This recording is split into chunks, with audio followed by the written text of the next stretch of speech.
আমার জীবনে পরিচয় হয়েছে অনেক ব্যক্তির সাথে, ভিন্ন ভিন্ন ধরনের মানুষ। এনাদের সাথে আলাপ হয়ে খুব ভালো লেগেছে, অনেক শিক্ষাও লাভ করেছি। আমি তাদের সাথেও আলাপ করেছি যারা অনেক উচ্চ স্তরে পৌঁছে গেছেন, আবার তাদের সাথেও যারা নিজেদের জীবনে বিশেষ কিছু করতে পারেননি। তাদের সাথেও পরিচয় হয়েছে যারা সফল, আবার তাদের সাথেও যারা অসফল। এবার এই সবই একই রকম মনে হয়। এদের মধ্যে পার্থক্য শুধুই মানসিকতার। যখনই কোনো অসফল ব্যক্তির সাথে পরিচয় হয়েছে, তখনই দেখেছি তাদের কাছে সবসময় একটা অজুহাত রয়েছে যে কেন তারা সফল হতে পারেননি। কখনো তারা দোষ দিয়ে থাকেন তাদের ভাগ্যকে, তাদের পরিস্থিতিকে, দোষারোপ করতে থাকেন তাদের মাতা পিতাকে, আত্মীয়দের, বন্ধু বান্ধবদের। কোনো না কোনো অজুহাত সবসময় এদের কাছে থাকে যে কেন তারা সফল হতে পারেননি।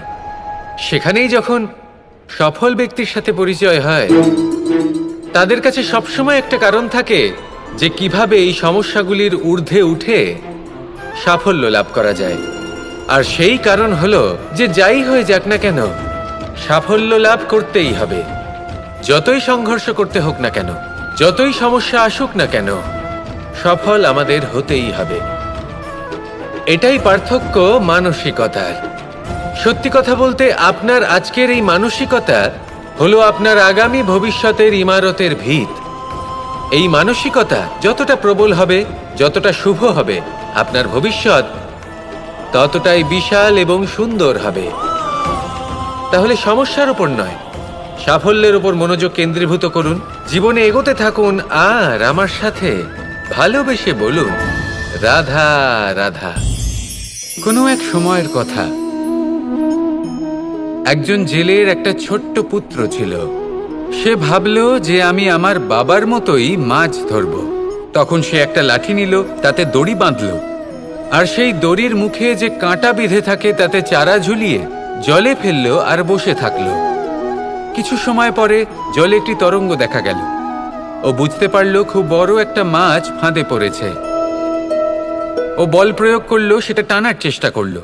মাছও বল প্রয়োগ করলো, আর শেষে যেটা হলো, সেই দড়ি ছিঁড়ে গেল আর মাছ বেঁচে পালিয়ে গেল। দেখুন, ও অনেক চেষ্টা করলো কিন্তু অসফল হলো। কখনো অধিক বল প্রয়োগ করলো, আবার কখনো কম বল, কিন্তু কিছুতেই সফল হলো না।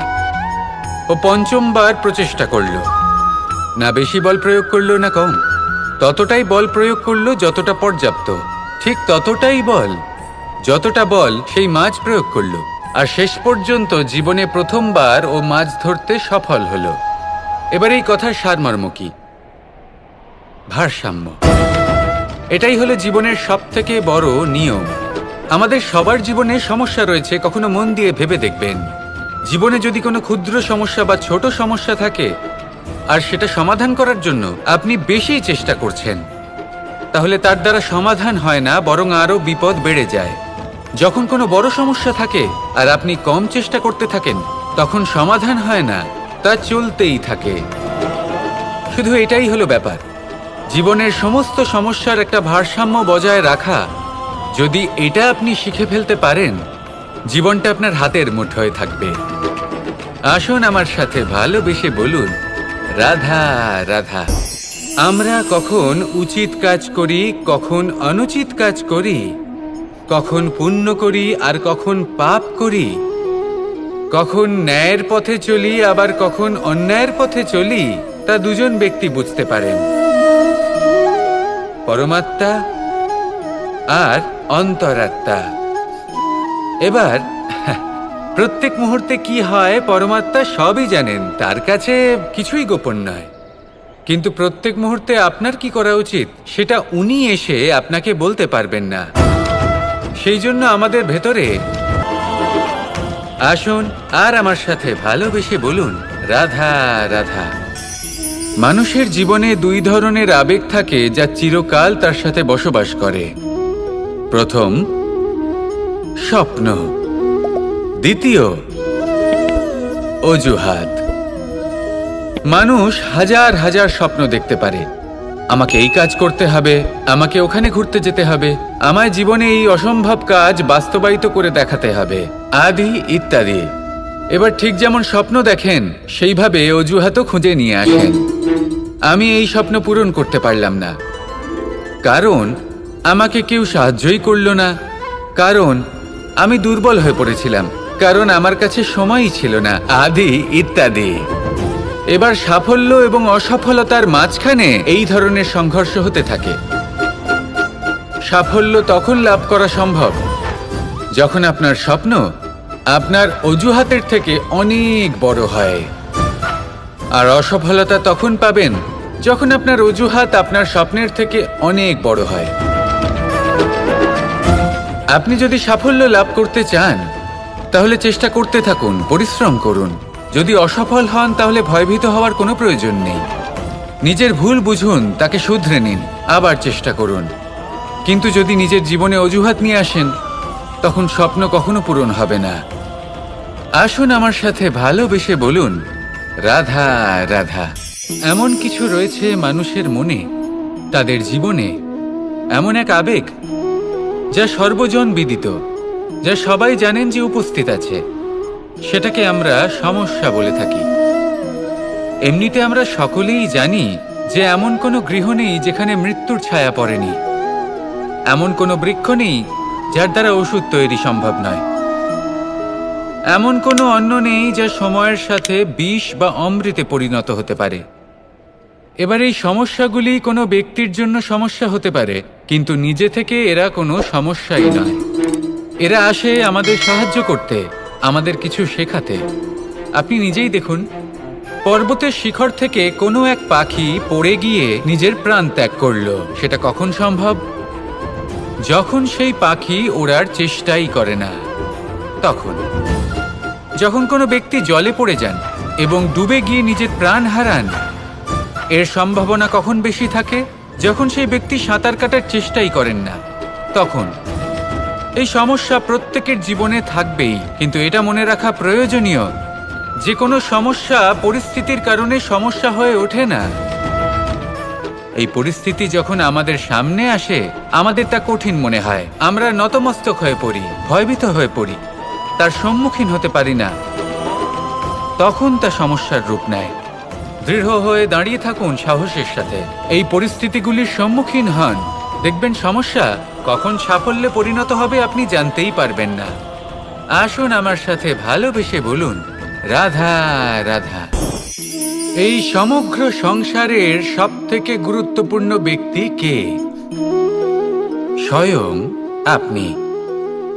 নিজের জন্য তো বটেই, তাই না?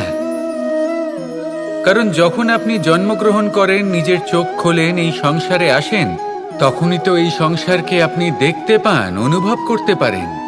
এখানকার আবেগ, এখানকার মানুষজন তখন থেকেই অনুভব করেন।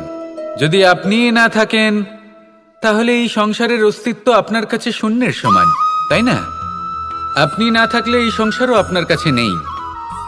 এবার সবাই বলবেন যে এ তো সত্যি কথা, সেই অনুযায়ী তো আমার স্বার্থপর হওয়া উচিত, অহংকারী হওয়া উচিত, কারণ আমার কাছে আমিই তো সবকিছু। দৃষ্টিভঙ্গি পাল্টে দেখুন, আপনার কাছে সবথেকে বেশি গুরুত্বপূর্ণ ব্যক্তি কে? আপনি নিজেই। সেই মানুষটি কেমন হওয়া উচিত একটু ভেবে দেখুন। সবসময় সকলকে সাহায্য করুন, একসাথে মিলে পরিশ্রম করুন, সাহায্য করুন অন্যদেরকে, এটা অতি আবশ্যক। এবং তার থেকেও বেশি গুরুত্বপূর্ণ হলো এটাই যে আপনার মনে যেন কখনো এই বিষয়ে ভয় না থাকে যে আমি আমার প্রিয়জনদের, আমার কাছের মানুষগুলিকে হারিয়ে ফেলব। এই ভয় কখনোই মনের মধ্যে থাকা উচিত নয়। যদি ভয় থাকে তাহলে থাকুক এই বিষয়ে যে সকল মানুষ আমার জীবন থেকে, আমার থেকে দূরে চলে যাচ্ছেন, তাদের বাধা দিতে দিতে আমি যেন নিজেকেই না হারিয়ে ফেলি, নিজের অস্তিত্বকেই না হারিয়ে ফেলি, নিজের ব্যক্তিত্বকে, নিজের বিচারধারাকে, নিজের করুণার শক্তি না হারাই। তাহলে এই ভয় ত্যাগ করুন আর আমার সাথে ভালোবেসে বলুন, রাধা রাধা। মানুষের দুটো রূপ রয়েছে। এক, আমাদের এই মুখ যা শুধুই চোখে দেখা যায়, আর দ্বিতীয় আমাদের এই মন যা শুধুমাত্র অন্তরাত্মা দ্বারা দেখা যায়। এবার আমাদের এই মুখ তা ঈশ্বর সকলকেই আগে থেকেই প্রদান করেছেন, কিন্তু এই মন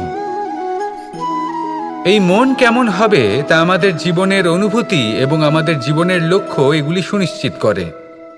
অর্থাৎ নেত্র দিয়ে দেখা যায় আমাদের এই মুখ, তা শুধুই এই কারণে প্রয়োজন যাতে সংসার আমাদের দেখতে পায়, আমাদের চিনতে পারে। কিন্তু যদি এই সংসারে আপনি প্রকৃত অর্থে মান সম্মান লাভ করতে চান, তাহলে নিজের অন্তরাত্মাকে আপনাকে বিকশিত করতেই হবে। দেখুন, কথায় আছে এই যে অসুর, তা শারীরিকভাবে উপস্থিত নয়, তা মনের মধ্যে থাকে। যদি এই মন থেকে অসুরকে বের করে দেওয়া যায়, তাহলে শরীরে তা উপস্থিত থাকবেই না। তাই মনকে শুদ্ধ করুন আর আমার সাথে ভালোবেসে বলুন, রাধা রাধা। প্রয়াস, পরিশ্রম, এই শব্দগুলি শুনতে হয়তো ছোট মনে হয়, কিন্তু এর মূল্য অনেকটাই অধিক। এবার প্রয়াসও কিন্তু দুই ধরনের হয়। একটা প্রয়াস তাই যা আমরা নিজের মন থেকে, অন্তর থেকে সমগ্র শক্তি দিয়ে করার চেষ্টা করি। এবারে এই প্রয়াস প্রচেষ্টার নামান্তর। কিছু প্রয়াস এমনও হয় যেমন দ্রুতক্রীড়া খেলা। মানুষ বলেন, আজ একটু প্রয়াস করি, একটু দ্রুতক্রীড়া খেলেই দেখি, যদি বিজয়ী হই তবে ভালো ব্যাপার, যদি না হই তবে আর কখনো খেলবো না। এটাও কিন্তু প্রয়াস, কিন্তু এই প্রয়াস পরিশ্রম নয়। পাণ্ডবদের দেখুন, ওনারা যখন পরিশ্রম করেছিলেন তখন খাণ্ডবপ্রস্থকেও ইন্দ্রপ্রস্থ বানিয়েছিলেন। দ্রুতক্রীড়া খেললেন, সেই মুহূর্তেই ইন্দ্রপ্রস্থ হারিয়ে ফেললেন। পরিশ্রম করলেন, সগৌরবে রাজা হলেন। দ্রুতক্রীড়া খেললেন, তখন এক মুহূর্তে রাজা থেকে নিঃস্ব হয়ে গেলেন। সারমর্ম এটাই যে দ্রুতক্রীড়া কখনো কখনো আপনার মিত্র হতে পারে, কখনো সে আপনাকে বিজয়ী করতে পারে, কিন্তু প্রয়াস এবং পরিশ্রম যখন একসাথে মিলিত হয় তখন তা সর্বদাই আপনার সাথে থাকে। প্রয়াস করতে থাকুন, পরিশ্রম করতে থাকুন, আর আমার সাথে ভালোবেসে বলুন, রাধা রাধা। জীবনে সবসময় সেটা হয় না যা আমরা চাই, তেমন ভাবে হয় না যেমন ভাবে আমরা চাই। এবার তাতে আমরা দুঃখ পাই, নিরাশ হয়ে পড়ি, ভাগ্যকে দোষ দিই অথবা অন্য কাউকে বা নিজেকে।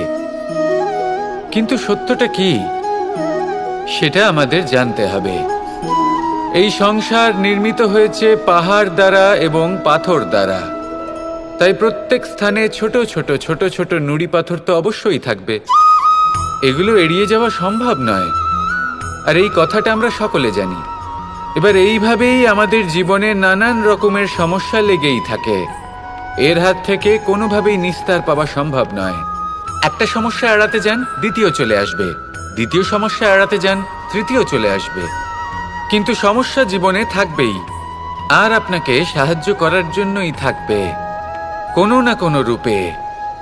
আপনার চারপাশে পাথর আছে, এটা আপনার উপর নির্ভরশীল আপনি কি করবেন, কোন পথে অগ্রসর হবেন এবং কিভাবে অগ্রসর হবেন। এবার দেখুন, এটা তো সবসময় সম্ভব নয় যে আপনার পদতলে ফুলের চাদর থাকবে, এটা তো অসম্ভব। সেই জন্য উচিত এটাই হবে যে আপনি পাদুকা পরিধান করে জীবনে অগ্রসর হন। এর সারমর্ম এটাই, যখনই জীবনে সমস্যা আসবে দৃঢ় হয়ে সম্মুখীন হন এবং এটা বোঝার চেষ্টা করুন যে এই সমস্যা জীবনে কেন এলো, কি শিক্ষা দিয়ে গেল। আপনার মধ্যে দোষ অবশ্যই থাকবে, তাকে গুণে পরিবর্তিত করুন। এই জীবন আরো বেশি সহজ সরল হবে এবং প্রসন্ন হয়ে বলবে, রাধা রাধা। মানুষ কখনো কখনো সময়কে নিয়ন্ত্রণ করতে চেষ্টা করে, কখনো কখনো সময়ের গুরুত্ব বুঝতে পারে না। এটা ভাবে যে এই কিছু মুহূর্ত কেটে যাক, একে অতিবাহিত করি, তাহলে কি বা হবে, কয়েকটা মুহূর্ত মাত্র। কিন্তু তা নয়, আজকের একটা মুহূর্ত ভবিষ্যতের অনেক বড় পরিবর্তনের ভিত হতে পারে। আজকের একটা মুহূর্ত আপনার ভবিষ্যৎকে উজ্জ্বল করে তুলতে পারে। সেই জন্য ছোট ছোট মুহূর্তগুলিকে অদেখা করবেন না, সময়কে কাজে লাগান, পূর্ণরূপে কাজে লাগান।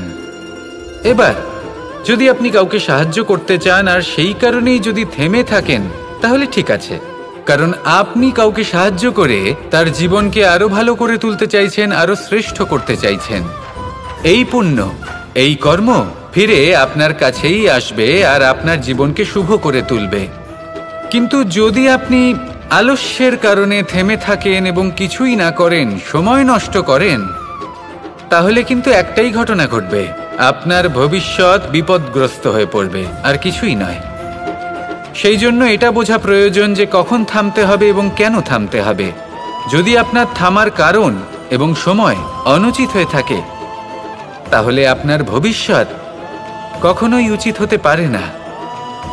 সেই জন্য সময়কে সম্মান করুন আর পূর্ণ ব্যবহার করতে শিখুন। আর আমার সাথে ভালোবেসে বলুন, রাধা রাধা। অনেক মানুষ আমাকে এসে বলেন যে কানাই, তোমার কথাগুলি তো আর কি বা বলি, তোমার কথা কি থেকে কি করে ফেলতে পারে, অসম্ভবকে সম্ভব করে ফেলতে পারে। এত শক্তি তোমার কথাতেই রয়েছে, তো অন্য কিছু করার কোনো প্রয়োজনই কোথায়? এবার ওনারা এই কথাটা বুঝতে পারেন না যে জ্ঞান শুধুমাত্র শব্দের সমন্বয় মাত্র। কিন্তু এর অর্থ কি সেটা জানার জন্য অনুভব করা প্রয়োজনীয়, সেই পথে চলা প্রয়োজনীয়। এই অভিজ্ঞতাই আপনাকে অর্থ বুঝিয়ে দেবে। ঠিক যেমন তুমি কর্ম করতে থাকো, ফলের চিন্তা করো না, এটা শুধুই শব্দ। এর সারমর্মটা কি, এর অর্থ কি সেটা বোঝার জন্য সেই পথে আপনাকে অগ্রসর হতেই হবে, সেটা যাপন করতে হবে, কর্ম করতে হবে নিরন্তর। এটা ভাবলে হবে না যে আমি কি আমার কর্মের ফল আদৌ পাবো কিনা। তবেই আপনি এই কথার অর্থ বুঝতে পারবেন। কখনো ভেবে দেখবেন, আমাদের বাড়িতে যারা জ্যেষ্ঠ আছেন, বড় আছেন, আমরা তাদের পুজো করি, তাদের সেবা করি, আমরা তাদের চরণ স্পর্শ করি। কেন? কারণ ওনাদের কাছে আমাদের থেকে অনেক বেশি জীবনের অভিজ্ঞতা থাকে। জীবনে শুধুমাত্র জ্ঞান শোনাটা প্রয়োজনীয় নয়, তা বুঝতে পারা প্রয়োজনীয়।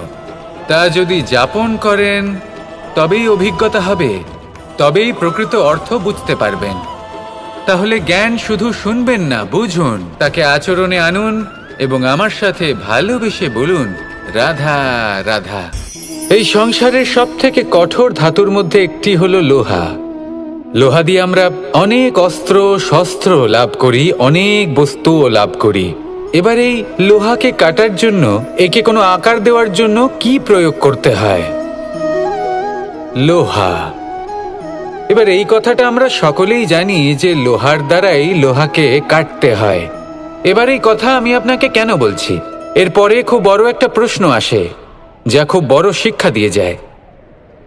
এটা কেন হয় যে আমরা একটা লোহা দিয়ে একটা লোহাতে আঘাত করছি, কিন্তু যে লোহা দ্বারা আঘাত করছি তার আকার বদলাচ্ছে না, যার ওপর প্রহার করছি তার আকার বদলাচ্ছে? এতে পার্থক্যটা কোথায়? পার্থক্য হলো তাপমাত্রার। দেখুন, যে লোহাকে আমরা কাটতে চাই তার তাপমাত্রা বাড়াতে হয়, তাকে গরম করতে হয়। আর যে লোহা দ্বারা আমরা আঘাত করতে চলেছি সেই লোহা আমাদের ঠান্ডা রাখতে হয়। অর্থাৎ ঠান্ডা লোহা গরম লোহাকে কেটে দেয়। এবার এই শিক্ষা কি আমাদের জীবনে যথেষ্ট নয়? আমাদের জীবনে অনেক সমস্যা আসতে পারে, কিন্তু আমাদের এই বিষয়ে বিশেষ খেয়াল রাখতে হবে যে আমাদের মনকে আমরা যেন ঠান্ডা রাখি, এই মস্তিষ্ককে শান্ত রাখতে হবে। যদি আমরা ক্রোধ বা ঈর্ষার আগুনে জ্বলতে থাকি, বিদ্বেষের আগুনে জ্বলতে থাকি, তাহলে আমরাও সেই লোহার মতোই হয়ে যাব যার তাপমাত্রা অত্যন্ত বেশি। তখন যে কেউ এসে আমাদের বিচ্ছিন্ন করে চলে যাবে। মনে রাখবেন, যিনি যত বেশি স্থির বুদ্ধির অধিকারী, যিনি হলেন সব থেকে বেশি শান্ত, তিনি হলেন সব থেকে বেশি বলশালী। তাহলে শান্ত থাকুন আর আমার সাথে ভালোবেসে বলুন, রাধা রাধা।